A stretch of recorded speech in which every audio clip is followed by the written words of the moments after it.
general rules of interpretation.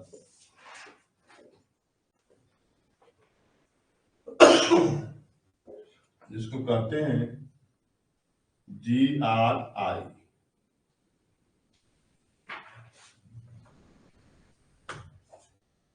क्या कहते हैं? GRI।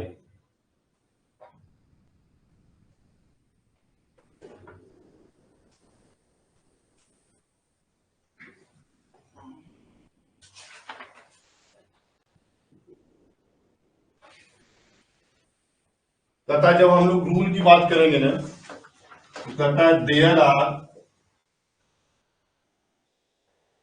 6 GRI। कितने? 6 GRI that are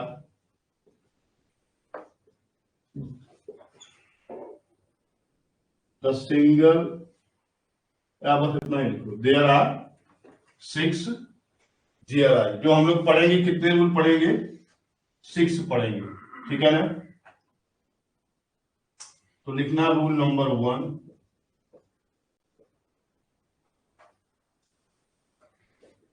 rule number 1, terms of headings,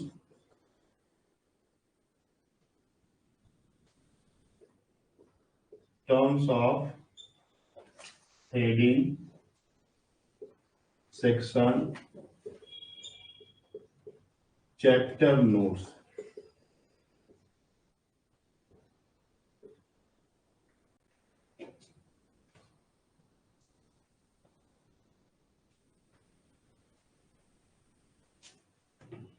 ठीक है ना?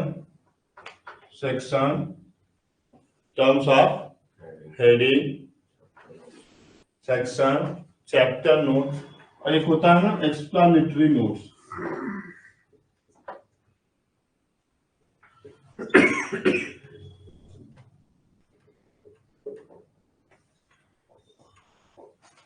ये सारे क्या है?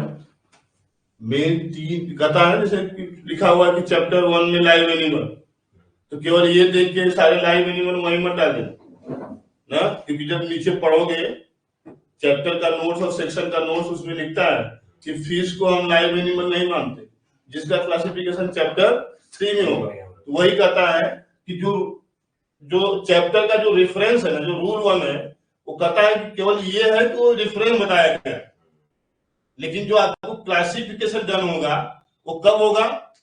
Chapter notes, section notes, explanatory notes ना, ये सब देख के तब आपको क्लासिफिकेशन को करना है।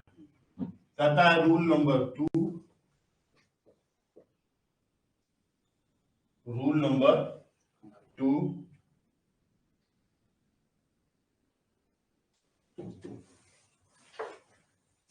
incomplete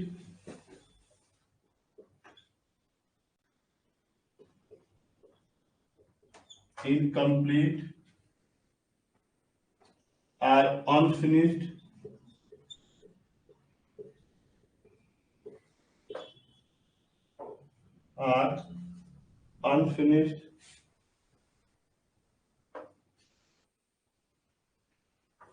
incomplete or unfinished unassembled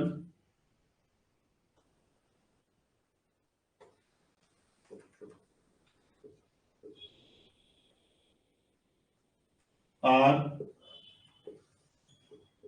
disassembled।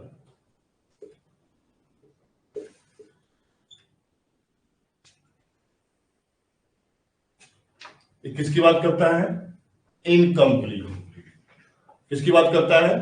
Incomplete, unfinished, unassembled और डिसेंबल।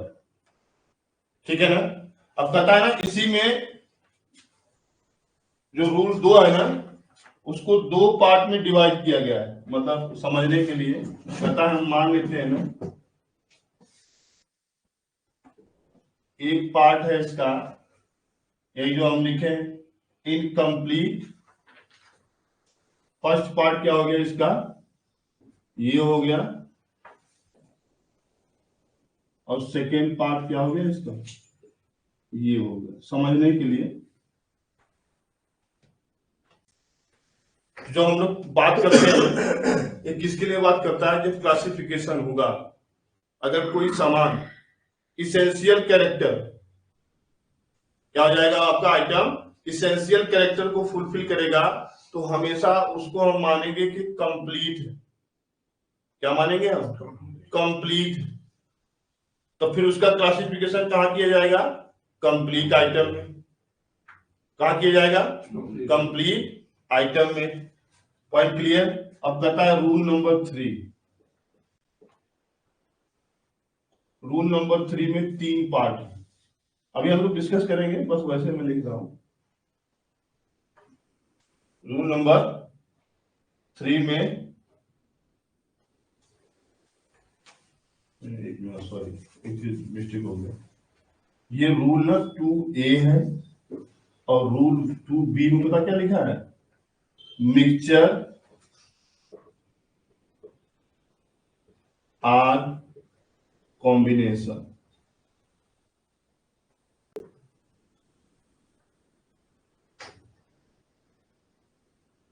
Mixture or combination. अब कहता है जिसका इनसे नहीं होगा फिर आगे बढ़ेंगे, जिसका इससे नहीं होगा फिर कहां बढ़ेंगे। कहता पहले तो एक से ही काम चल जाएगा, जब एक से नहीं होगा तो फिर दो, तो दो में कितने हैं, दो। एक तो क्या बोला, इनकम्प्लीट, अनफिनिश, फिर कहता है अनअसेंबल और डिसेंबल। नेक्स्ट कहता है 3 में 3 रूल है, ए, बी और सी। पहला कहता है मोस्ट स्पेसिफिक,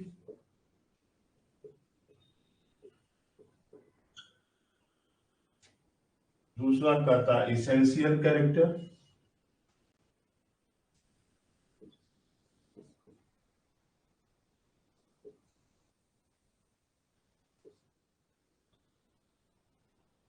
और तीसरा कहता है last in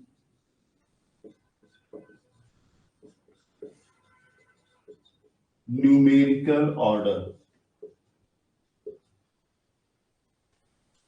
last in numerical order, समझ गए ना। जैसे कहता है मान लो अगर रबर आया है तो हम कहाँ डालेंगे, रबर में, मतलब एग्जाम्पल। पेंसिल आया है तो कहाँ डालेंगे, पेंसिल में।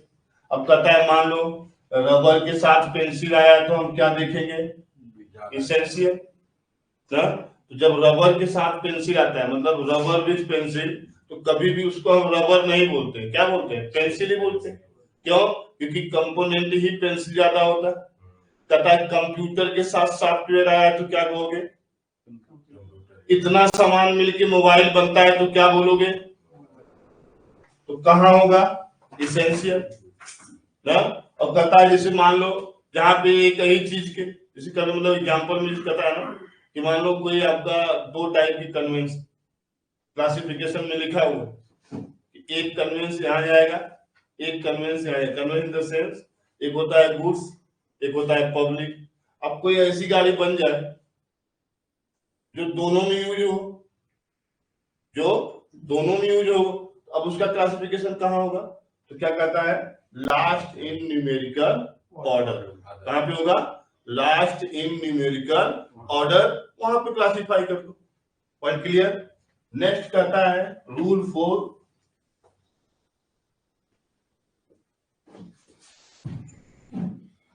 मोस्ट अकीन, मतलब मोस्ट स्पेसिफिक ना।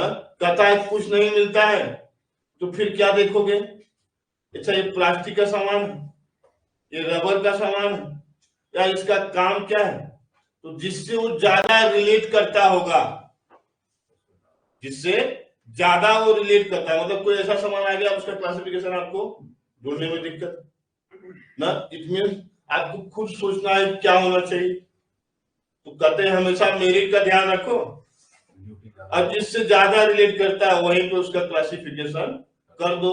उसी को कहते हैं मोस्ट अकील या मोस्ट रिलेटेड ना। Subscribe to our channel